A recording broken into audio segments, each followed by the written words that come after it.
Thank you everyone for joining us today for How Companies Are Protecting Black Lives 16 months later. We are so excited to host this event and dynamic discussion with amazing leaders who lead in philanthropy and engage with corporations. If you don't know, this event is supporting our annual fundraiser, the 2021 Fellowship Campaign, where we are donating and collecting donations for cash stipends and books for our students. And so I would love to introduce our moderator and panelists, and we will have some time for Q&A later in the webinar. So I want to start with introducing Rich Buery. So Richard Buery is a New York native and urbanist, a social innovator, educator, and the new CEO at Robinhood. Richard has extensive experience as a leader, manager, and social innovator within local government, as well as New York's vast social service nonprofit sector. Richard is a public service fellow at the NYU Wagner Graduate School of Public Service, where he served as distinguished visiting urbanist during the spring of 2019. He is also a senior fellow at the GovLab at NYU, a partner at the Perception Institute, and a distinguished adjunct professor at NYU's Tandon School of Engineering. He serves on the board of Kresge Foundation and is a fellow of Pahara and the British American Project. We are really excited that Rich is moderating this panel. And for our two panelists, we have Maurice Jones, who is the CEO of OneTen, and he draws on his deep leadership experience in the public and private sectors to spearhead the coalition's mission to create 1 million career family sustaining jobs for Black talent in America. In his role, Maurice leads the efforts to establish the coalition's capabilities and elevate its reach and impact, while reimagining how business leaders come together to affect positive social change. Before joining OneTen, Maurice served as president and CEO of LISC, the Local Initiative Support Corporation, one of the country's largest organizations supporting projects to revitalize communities and catalyze economic opportunities for residents. And last but not least, we have Greg Taylor. Greg Taylor is the executive director of the new NBA Foundation, where he is responsible for the strategic development, creation, and implementation of programs and partnerships that advance the foundation's efforts to increase access and support for high school, college-aged, job-ready, and mid-career Black men and women. Additionally, Taylor oversees the administration of grants to national and local organizations that provide skills training, mentorship, coaching, pipeline development. And we are so excited that Robinhood and the NBA Foundation both support the Knowledge House. So thank you so much for your support. I'm going to kick it off to Rich Buery to get us started with the panel. I'm really excited, been looking forward to this conversation. So I'm glad to be here, glad to be connected. And so just to start with, I would love for each of you, maybe just to take a couple of minutes to share your leadership story, how you get to the seat you're in right now. And Greg, let's start with you. First of all, really excited to be here. Those of you who don't know, Geraldine served on a panel at the NBA about a month and change ago and just kind of rocked the house. And so when she called and was like, can you come do this at the Knowledge House? Of course, I said yes. And so really happy to be here. I guess a couple things I would say, so I am the son of a university professor and a double war veteran. My mom taught university PhD students at the college level at UC Berkeley, and my dad was in World War II and the Korean War. And so I start there because it was ingrained in me early, service and education. And I would say that those were really two stalwart pillars, if you will, in terms of what I believe a leader provides. And so I think in many ways, those are content areas that are important for me. The other is just mentors. I've had incredible mentors in my life. And I think what I was blessed is that folks were pouring into me early on in my career. They were ordinary people that just ended up doing extraordinary things. And so in many ways, this notion of serving others, this notion of really viewing education as the key opportunity for folk to go to the next level, and just really loving my beloved community and my people really has been central to my leadership style. And I certainly use all that each and every day. And so I think that's what shaped my leadership and how I've gotten where I am. I certainly will outwork. I'm not the smartest cat in the yard, but I will outwork you. And so I think all of that's been super important also. Beautiful, man. Thank you for sharing, Greg. Appreciate it. Parents sound like interesting people. Love it. Fascinating. You have a whole panel about that. Absolutely. Maurice. So nice to be with Rich and Greg. Good to see you again, my friend. Yeah, absolutely. So look, I there's some analogies here. I'm from a little small town in rural South Side Virginia, a town of 1,200 people. In fact, my daughter teases me. She says, "Daddy, my school is bigger than your whole hometown," and she's right. But I was raised by grandparents there. We were farmers, tobacco farmers primarily. My grandfather was born in 1914, and he went to school a mile down the road in a barn and went for 6 years. And then because he was a little colored child, as we were known then, he was not able to go any further. Pure and simple. They were not going to send a school bus out to get him and take him 10 miles to the colored school in that day and age. And so he went out and went to work. My grandmother was born in 1919. She lived in town, quote unquote, and was able to walk to the segregated school for coloreds and went and got her high school diploma. Well, they raised me. They gave me everything that I have. Everything that I have now, I owe to them. And they were also, in my life, the most extraordinary talents with the most transformative impact on my life ever. Neither of them had a 4-year degree, but they were geniuses. And so I come to this OneTen work where we're focusing on family sustaining careers and jobs for Black talent without 4-year degrees. I come under the umbrella of my grandparents. I see this as one of the ways I can try to say to them, thank you. And so in my mind, this is a gift, but that's what makes me get up every day on this stuff. Maurice, thank you so much. And thank you for the gift, and Greg for the gift of sharing those inspirational stories of how you got here. And I imagine for all of us, we all have some version of that story. Certainly I do as well. So I appreciate your sharing. So before we dive into this conversation, I'm gonna give a little bit of context just from my perspective.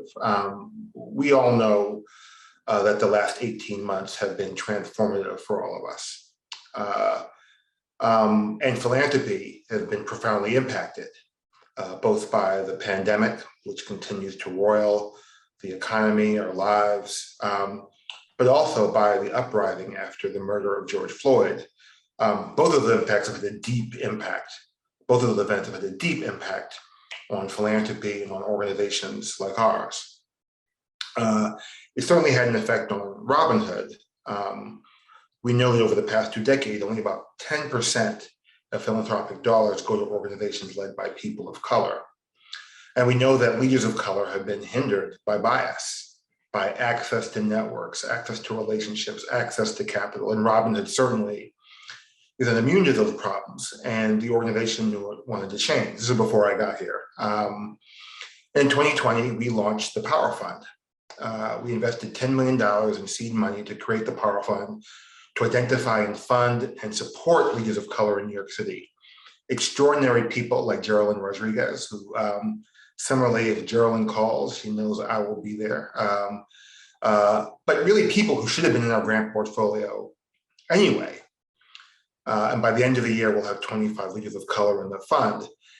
For Robinhood, it's interesting. We have not always been a champion in that space, but I think precisely the reason why we believe our voice and leadership is necessary. So my question to both of you is, that's sort of one of the ways in which Robinhood has responded to the last 16, 17 months. What are the commitments that your institutions have made over the last year and a half, particularly after the uprising last summer?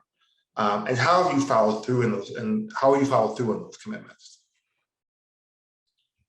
Yeah, I mean, Mo, you want to go? So yeah, I think it's interesting on the NBA side.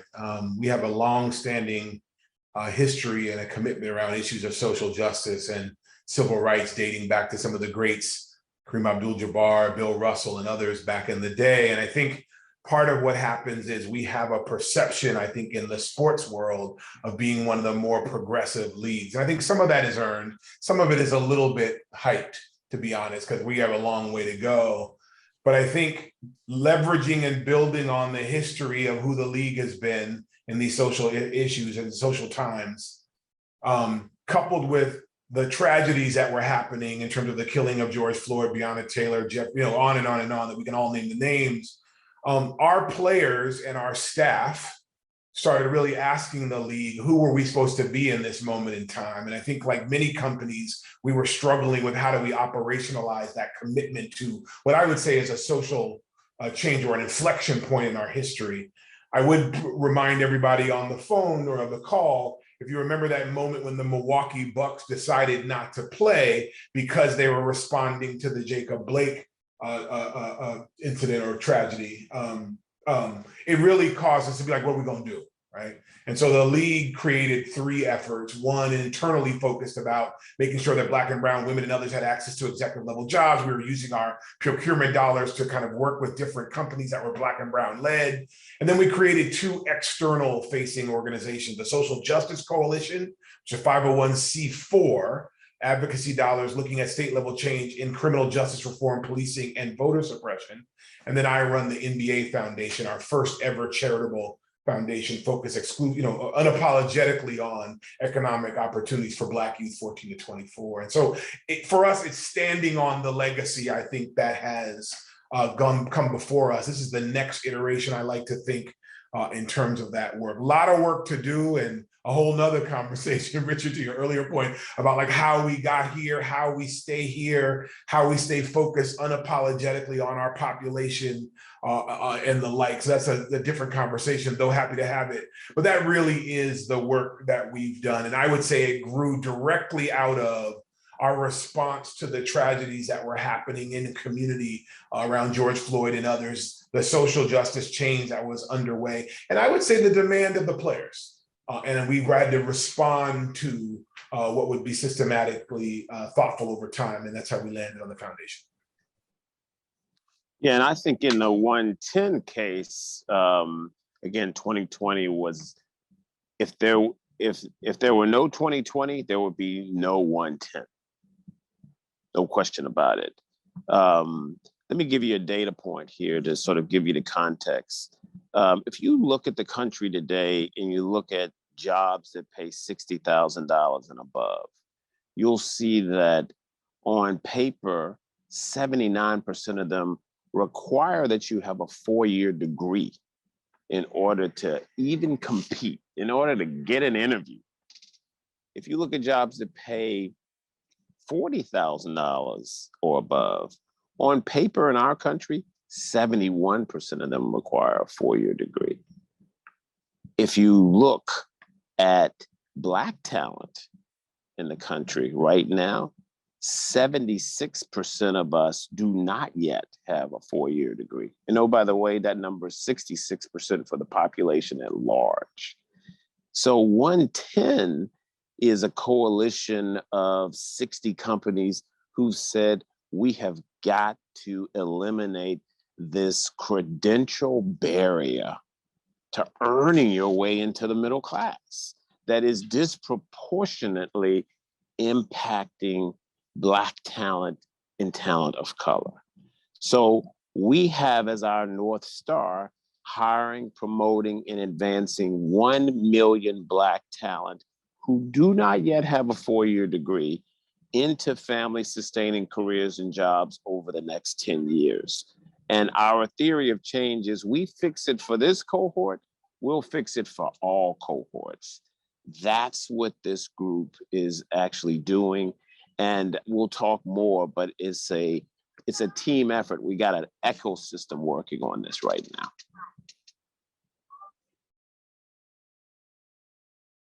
Thank you, and resonates, of course, so much with the work that the Knowledge House does. I want to go back to something you said, Greg. You talked about how your work, the work of the foundation, is grounded in a history of social responsibility in the NBA, through NBA Care, through other initiatives. And I know you said, to some extent, that reputation maybe exceeds the work, but certainly, when I think of the NBA, I certainly think of a league and teams that are absolutely, compared to other leagues, are sort of committed to social justice work. Yeah. I'm a New Yorker. The Knicks have long had their work through MSG, the Garden of Dreams Foundation, Brooklyn Nets, particularly under Joe and Clara's leadership, just really doing amazing work. I'm sort of curious how your foundation thinks about its work, particularly in partnership with the teams, all of which are economic drivers in their communities. They are owned by some of the wealthiest and most powerful people in the country. How do you partner with teams across the country as you think about the foundation's work? Yeah, fair question. I mean, a couple of things I would say. One of the reasons why we chose economic opportunity as a goal, or as a mission, if you will, of the foundation was in very much because of our relationship with teams. We view our grant making is focused in our 28 NBA markets. For all of you hoop heads out there, there are 2 markets that have 2 teams. That's why there's 28 and not 30. Thought you caught me, right? Got you. No. So in our 28 markets, we did that because a couple of things. We view our teams, the arenas that the teams own or owners own, the ancillary partners that are in those markets as anchor institutions. It's almost like we could put our thumb on the scale a little bit. If we could simply get our teams organized around economic opportunity for Black, you think about that. That's northern, southern cities, that's urban and rural markets, that's big and small. Like we're a microcosm of America, and we feel like we can put our finger on the scale of it. So that's one. So I think a shared mission around economic opportunity, I think it's one. 2, we absolutely prioritize local over national work. And I think that's primarily because, I grew out of an organizing tradition, and I believe that change happens locally. And, I think it's hand-to-hand combat on some levels. And so in many ways, understanding that the best practices and what works in Cleveland is different from Miami, different from OKC, you need to have folk on the ground who understand what those nuances are. And so we want to partner with and organize folk in a way that we're marching towards a shared set of goals. And then lastly, listen, all of those teams and partners, and Maurice knows we're a part of OneTen, couldn't be more excited about that relationship. But we know ultimately these are employers. And so what we want to do is get young people ready for the world of work, but we also want to get the world of work ready for young people, right? And so we think we have a little bit of influence and cachet amongst those team markets and teams to say, look, this is how it's done differently. We have a number of grantees. I'll highlight DC Central Kitchen in DC. They're helping young people get a hospitality degree and chef's credentials, and then they actually end up hiring them in the Verizon Center to lead the culinary work for all of the events that happen there. We think that's a real model for our work. So we view our teams absolutely in partnership. Now, I want to be honest, we have every same dynamic of national versus local, of the league office telling the teams what to do. There are 30 independently run organizations that happen to make up the association that is the NBA. So we have lots of meaning making. We got to meet people where they are, grow them where they're planted. I think we got to get rid of misinformation. Lots of an organizing effort. But the potential for all of those 30 teams and partners and arenas and markets and whatever moving in the same direction direction we think is a real added value for our ultimate goal. And much of my work is trying to build coalition and meaning making and really tying it to core business outcomes. This is the right thing to do. This is the future of business. And so how we begin to be clear about all of that, the teams play a real vital role in that relationship. Yeah, that's fascinating. I can imagine the complexity, 30 teams, 30 philosophies, 30 markets, 30 economy, 28 economies. It's I can only imagine the complexity there. Fascinating, fascinating. Maurice, like one of the things you said, Greg, that I loved, and I'll use it also to transition to my next question. You talked about getting the workforce ready for our young people. And I love that idea because I think that challenge applies to the entire economy fundamentally. Think about the challenge of higher education. We spend so much time thinking about how do we prepare young people for college. Of course, that's important. Not enough time thinking about why our college is not built to support and force the success of our young people. Why they're not built? Why are they not built for particularly for Black and Brown young people? So anyway, I love that quote, Maurice. As you described, OneTen has made a commitment to hire non-traditional talent. In some ways, precisely built on that idea. Like, how do you get the workforce ready for young people, mining their genius and their talents where they are, and not creating unnecessary barriers or not allowing unnecessary credentials or unconnected credentials to stand in the way of opportunity for young people. But I think that also, I would assume, goes against the culture of a lot of institutions, often elite. I mean, your partners, these are some of the most elite institutions in the country, where the CEOs all went to the Harvards and the Yales and the Stanford of the world. I'm curious, how do you get corporations to be open to this challenge, just culturally? How do you influence companies to be open to hiring talent who have everything that it takes? They just may not have that one credential that may or may not be connected to the work you're actually asking people to do. Yeah, it's a great point. And it is a big piece of the work. So it is the reason why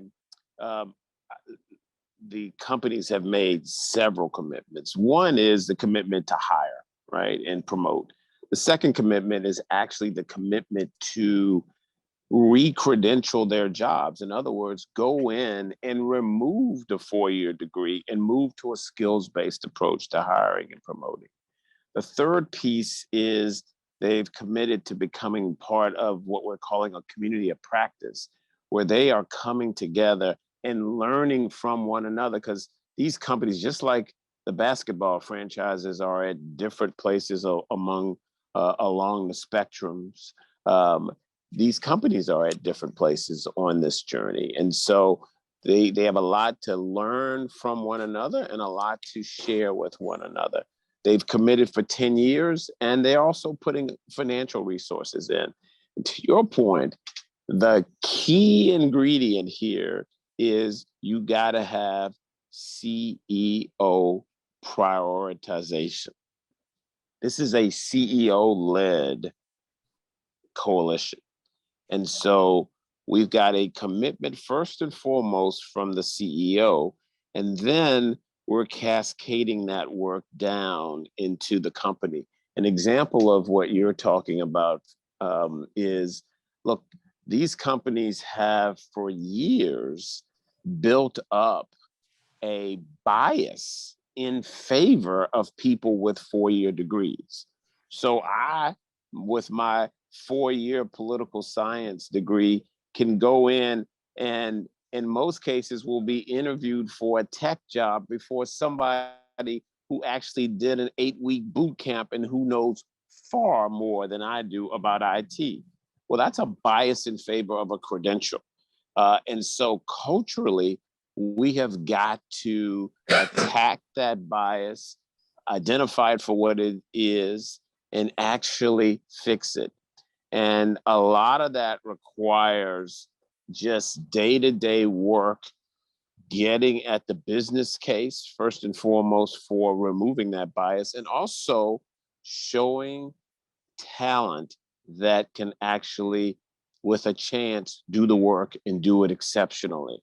And so this isn't quick work. It's a reason why we are saying, let's stay at this for a decade, because you do have to get rid of some biases that have been, to your point, Rich, that have been in the DNA of our private sector and public sector for decades. And that's at the heart of this work. The hiring and promoting is really the tip of the iceberg. You get deeper, you got to get at these cultural issues. Yeah, and I think it's, reflecting our own organization. We're obviously a nonprofit, a philanthropy, social justice organization. We were posting for an executive, particular job description to hire an executive assistant. And I was going through it, and one of the job requirements was a 4-year bachelor's degree requirement. And again, happy to have somebody with a bachelor's degree in that role, but again, asking our HR team, is that actually a credential that is required for someone to provide excellent administrative support? Even in organizations like ours, these sort of expectations or the way we connect that credential to an idea about what talent looks like, you can have an effect at a place like Robinhood. So I can only imagine the cultural battles at other organizations. One other thing that you said that struck me, and I'm curious to ask Greg the same question, because I think it ties to what we were talking about before. You talked about Maurice needing to get buy-in at the CEO level. I mean, Greg, you got 30 CEOs. I assume similar challenges for you in terms of getting buy-in. Yeah, no question. I mean, and what's maybe a little bit different for us, or at least more acute, is this notion that we're a 24-hour entertainment company driven by, wanting to be cutting edge or out there. And so what I find has happened a lot on our end is that folks will publicly share a direction that's what we want to go, and then kind of backtrack because they're trying to figure out, well, what does that really mean, and apply it to our own ecosystem. And to Maurice's point, we certainly are a company that is grappling with, look, we got whole entire departments that are hired in the same image of the managing director, and they only recruit from certain schools. It's what we do. And so how we change, and I would argue, as I opened up and saying, we're probably more progressive than other companies in some of these issues, but we still have the same DNA that I think Maurice's incredible work is working on. And so, yeah, I think what I find is you got to meet people where they are and grow them where they're planted. You got to be clear about what and why. You got to hit them with data. You got to tie it to our business outcomes and business imperatives and the future of work. And when they start to kind of take 2 steps forward and 3 steps back and 2 more steps forward, you got to be with them on that dance and be really clear about what's happening. And then ultimately hire young people who, in the roles that I know Maurice is talking about, that really do defy the stereotype and come in and are able to do what they got to do, because we know there's genius in all of our young people, right? And so I think all of that is the work. And it's in our case, all of the teams they're all run differently. The league is run differently. And I think in many ways, it's painstaking work. You've got to be kind of singularly focused on the goal, because the back and forth and the comfort and the less comfort is really what you're navigating. But we're certainly trending in the right direction. And I certainly would say to you that in light of all the social justice conversation you had a minute ago, we're in that ecosystem where I would argue a company as recognizable as ours, all of this conversation represents us operationalizing our commitment to our social justice goals. We got to get rid of, when my mama said, you got to break the earth to grow something, right? And so we got to change what we do. We've got to think about new ways. We got to take some risks. We got to try it on. We got to fail. Anyway, that's where we are. And I think that's the journey we're on at the league right now. And I'm proud to be a part of it, but it certainly is, it's not easy. It's not an easy road, let's say, to keep with the farming analogy. A brother ain't never been on a farm, but I want to be clear, I'm urban America. But I know farm analogies work, and I'm with my man Maurice, so he's Maurice understands. Maurice got he understands it. I'm gonna get him on a farm now, Rich. I'm gonna get him on a farm. I will tell you, I'm sitting here feverishly jotting down these nuggets. Break the earth to grow something. You're going to hear me use that phrase at some speech in the future. I apologize in advance. All good. It's all good. It's all good. I stole it from somebody else. Credit my Aunt Edna. That's my Aunt Edna. One of the things you just talked about, Greg, and I think is relevant to both of you, that is very meaningful to me, is part of what you're describing is also a representational challenge, because for that person who's coming into this institution with a non-traditional credential, that is an extraordinary weight to bear, particularly if you're coming in an entry-level position. Nothing necessarily to respond to, but I just think it's important for us to talk about when we talk about these challenges, understanding that the folks who are breaking through these barriers, the people who are coming into these institutions are really doing great work for the country and the community, but we are also asking a lot of them, because we know that if they don't perform the way they're expected to, especially when we think about the bias that will impact the way people see their performance, that message will be heard as not a challenge of that person, but a challenge of the program or the plan, an opportunity to re-ground yourself in that credential and that barrier. Hey, let me chime in on that, because you're absolutely right. By the way, that representational challenge, it's interesting because you can actually break it down even further because you can look at the different job levels in a company, and what you'll find, right, is companies might be doing relatively okay with respect to diversity and Black talent and talent of color in entry-level jobs. And then the more senior and the more advanced and the more pay, you see fewer and fewer of us. And so you got a representation challenge at entry, and then you got a representation challenge that's even greater when it comes to mobility, right? And so your point is spot on. What I wanted to comment on is because of what you're just saying, we're focusing in the coalition on not just getting people hired and promoting, not just getting soft skills and hard skills, but providing wraparound supports or talent supports that talent is going to need to thrive. Coaches, mentors, sponsors, in some cases, childcare, transportation assistance. Our view is you got to look at this in a really holistic viewpoint, and you got to do it for years to get it really right. So I think it is not enough just to focus on getting, to your point, inside of enterprises. In fact, it's even tougher to advance. And so we got to be thinking about all the things we got to put around our talent for advancement.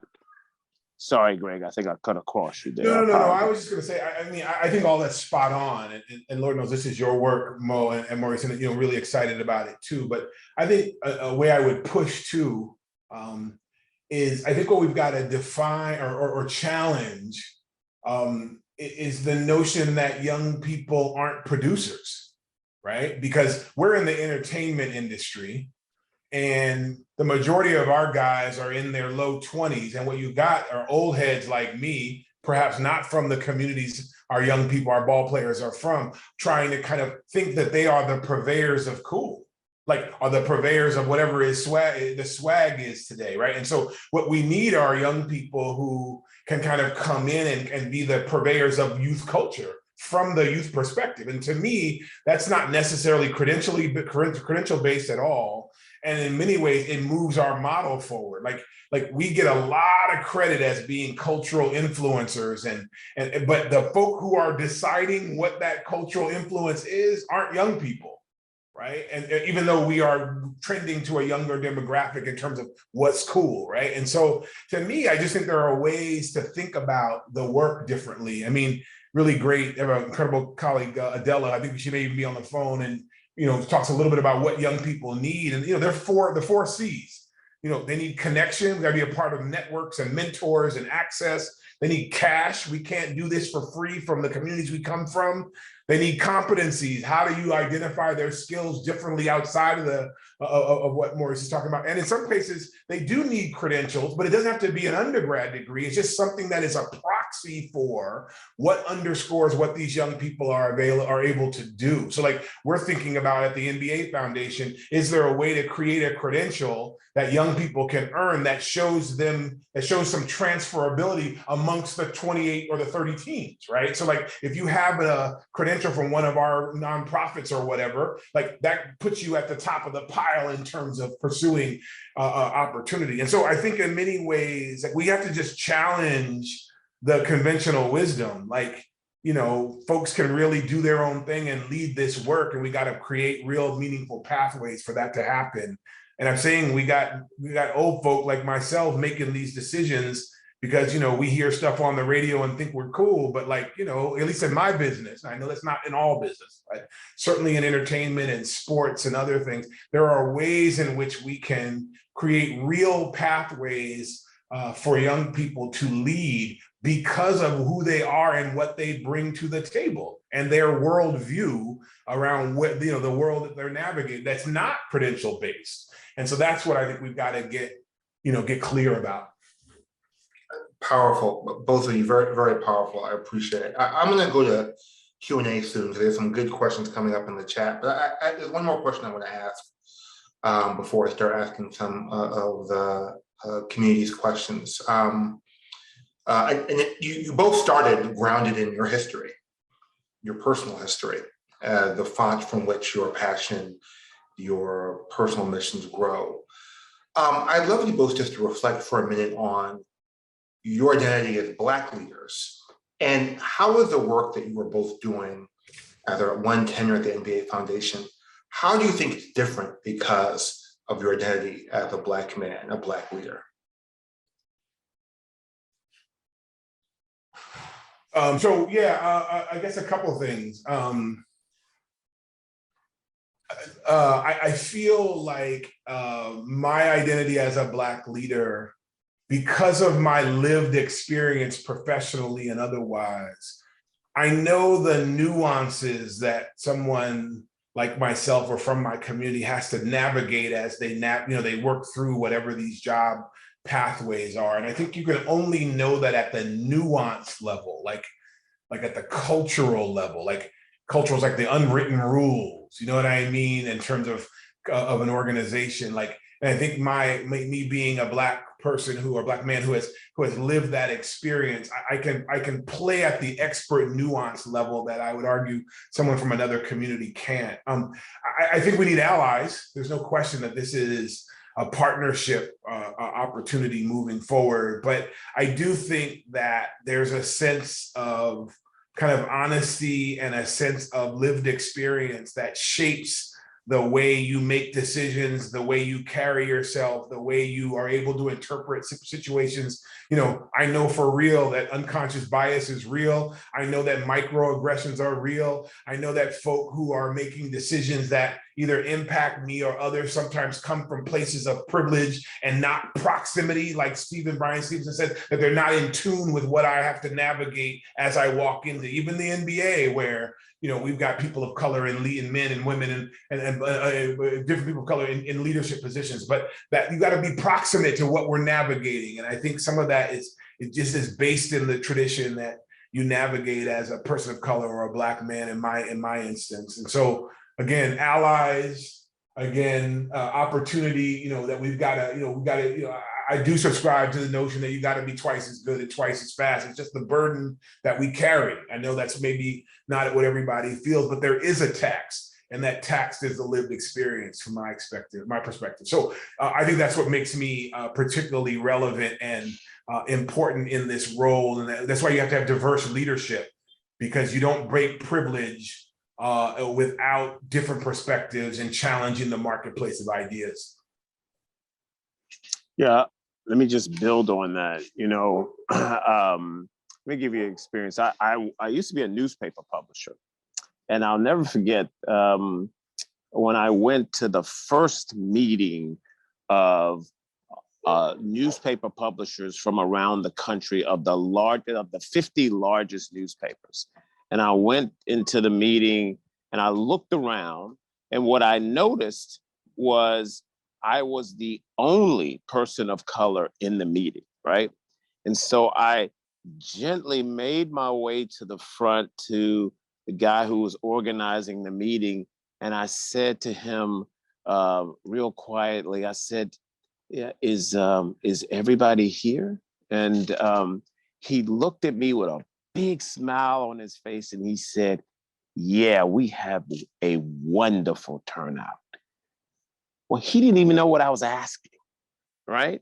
And no malicious intent, but he didn't see that room through my eyes, right? He saw full attendance. I saw one Black dude, right? So to Greg's point, I bring that with me.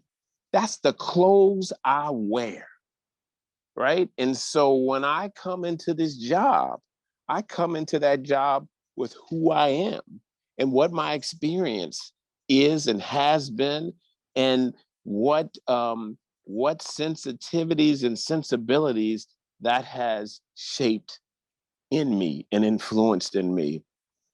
And there is no question in America that your sensibilities and sensitivities are shaped in a large part because of your race and the experience that creates for you. And yeah, that's what I bring into this room. And there's no question about it that it gives me a lens that is a lens that I'm grateful for, but a lens that is unique, no question about it. Thank you both. I'm going to go. I could continue this particular conversation forever. I'm going to go force myself to go to the questions. I'm going to start with a question from Brooke, which I'm going to summarize. You all have worked and continue to work for or in support of some of the highest performing nonprofit organizations out there. So many of us in the field find ourselves applying practices from the private sector, such as good to great, to improve our work. And so Brooke has two questions based on that. One, what lessons do you think the private sector can learn from the nonprofit sector? And two, how in doing this work do we risk diminishing the natural power of philanthropy in building systems and building coalition and building change by putting words in her mouth, but by elevating perhaps the practices of the private sector in our work? I mean, look, for me, I'm an old, grew up in the community organizing tradition and youth development as my background. And my previous role at the NBA, I oversaw the Office of Player Development, which is all the education program for the guys off the court. And I promise you, every day of that job, I built on what I learned in my youth group, actually growing up. So things like asking the players what were the areas that they wanted to learn versus thinking that we knew, facilitating conversations where people were able to kind of speak truth to power on their own without feeling and whatever the hierarchy, like meeting young people where they are. So I grew out of up in that kind of youth development perspective. I continue to use that every day. Like mine is a facilitating coaching model, not an expert talking down. Like all of that grows out of that work. And I think in many ways, it's been a competitive advantage for me on some levels. I think if I understand the question, I would take folks back to venture philanthropy. I don't know if folks, maybe I'm dating myself, but this notion where, business folks were going to join the boards of nonprofits because the assumption was that if you were business oriented, you knew better than the nonprofit. And in many ways, it just failed miserably, right? And so in many ways, I think there's benefits on both sides, but it isn't as if folk on the corporate side know more or less. It's a different body of work and a different way of working. And I think in many ways on the nonprofit side, there's an absolute skills and really abilities to lead and move and make progress around what are perceived as intractable problems. And so, there's strength on both sides of it, but this notion that one is more superior than the other has been proven time and time again not to be not to be true. In our case, we just have an incredible microphone, and I promise you, we're given way more credit. And the joke I tell people internally is that the performance is way more and way cooler than the rehearsal. So what is happening behind the scenes versus the end result you see on TV, or if you're in the arena, trust me, we are grinding, and it is as inefficient and as messy and as political and as crazy as you could possibly imagine. Don't let the show fool you. When you see the lights and the glamour and the whatever, so we all got a lot to learn, I think, on both sides of the equation. Yeah, if people are involved, I think we can assume it's not perfect, basically. So let me chime in. I think I got the first part of the question, which is what can for-profit world learn from Blackboard? And what does the nonprofit world risk by perhaps elevating or elevating the practice of the for-profit world? Yeah. So there are a number of things that the for-profit world can learn from the nonprofit world, but let me just mention one, which is people are looking for purpose. They're looking for purpose. And the for-profit world is learning that now in spades. And the nonprofit world has known that forever, right? I mean, people go to work in the nonprofit world because they want to change the world. Those same people are working in the for-profit space. And so you see now more and more companies understanding that purpose must be a part of their journey too, if they want to keep their talent. And they are, you see them finding ways to create that purpose. And they've learned that the hard way. And that's something that the nonprofit space can continue to school them about. Now, the risk of using, if I understand it, the risk to the nonprofit space of trying to emulate the for-profit space, right, or the private sector space, the big risk that we have to worry about is losing our boldness of mission, right? I'll give you an example. I used to work in an organization that was a nonprofit whose primary mission was to provide access to capital to those who have been underserved by that, right? Communities of color, low wealth communities, rural communities. And there's a big move in that community or effort to become more like banks in the sense of let's create a secondary market for the loans that are going into those communities. Well, to create a secondary market for those loans, you got to make them look more alike. It's got to be conforming, right? Because secondary markets don't like variation. They want cookie cutter. Cookie cutter means that you're going to lose some mission. There are going to be places and people for which you got to create their own customized thing that doesn't fit into the conformity piece. So big point is the nonprofit sector has to figure out how to emulate pieces of the for-profit sector that make sense and do not lose boldness in mission. That's the walk that we all have to walk in this thing. Excellent. Excellent. I have another question from Johan Joseph, another question that's similar, so I'll weave them both together. But how are companies that make statements supporting equity and justice and Black Lives Matter being held accountable to the steps they claim they would? How do we as consumers differentiate between the companies that are actually working towards justice and those that are using it as a marketing ploy? It's probably a bigger question than the time we have left for, but it's a great question. I'll go quickly on this. You know, what we're trying to do is to create a mechanism of accountability, right? So we're going to be reporting on our results, right? We promised that we were going to hit a particular mark, and we promised that we were going to report on that. And we've got people watching us. And so we're going to report on it.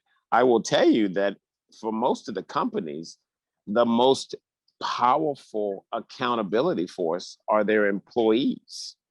These CEOs have made promises that their employees have heard, and their employees are all over them about this stuff, right?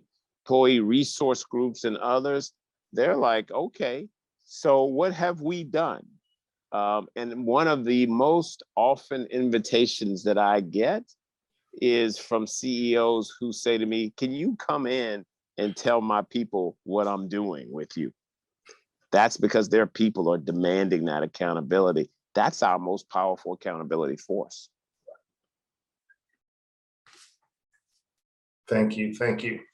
Greg, anything to add? No, I agree. I mean, I think, you know, we've partnered with a number of groups, including OneTen, and there are report cards and metrics that can be publicized that we're actually excited to utilize to document our progress and to share where we're not making the progress that we need to. I think in many ways, you know, in our case, because of who our players are and who our fan base is and our position in sports and others, you know, we're walking this line where we want to be on the right side of history around these issues of race and racism because and social change, because in many ways it's what our constituents and fan base and players demand. And so, you know, there's accountability from the point that Maurice was making from our staff, our players, and others. And I also think the metrics that organizations like OneTen and others are helping us with is what we will utilize to track progress. You know, it's in our performance metrics. For instance, my annual review has a social justice metric in it. Like, so those kind of really tangible moves are super important for us. But we got a long way to go. Excellent, excellent. There's so many great questions in the chat. People are texting me. I'm so sorry we can't get to more. I appreciate you both, Greg, Maurice. I so enjoyed this conversation. Heard so much about each of you. So excited to have this time, even virtually, to connect with each of you. Now I'm going to hand the mic back to our fearless leader, Geraldine Rodriguez. Thank you so much, guys. It is a treat to have you all because it is very unique to have 3 Black men at your levels of leadership in conversation. So thank you for sharing and thank you for teaching us. I think the biggest takeaway for me is how leadership really is about organizing, right? Y'all talked about organizing locally, mobilizing partners, whether it's the companies you work with or the teams that you work with, and then organizing leaders and holding them accountable. So I just want to thank you 3 for advocating for the Knowledge House mission and students at the Knowledge House and other communities in need. Thank you for sharing your stories. Thank you for being our microphones and our advocates. And thank you for your support. I think, especially as you are seeing young people as producers and your approach being holistic is what will make a difference, right? What I got is connections, cash, and competencies. And that is literally what we're doing at the Knowledge House. So I thank you all so, so much. And I hope that we can have this in person one day. So with that, I would love to thank our attendees for joining us. Thank you all for your support. We do have an event next Thursday. It is the last event that's supporting our campaign. And for next Thursday, we're going to be focusing on Black women path blazing and innovation. So we got to hear from the guys tonight. For next Thursday, we got to hear from the gals. And remember, we are still collecting donations. Because of your support, we have been able to receive 88% of our fundraising goal.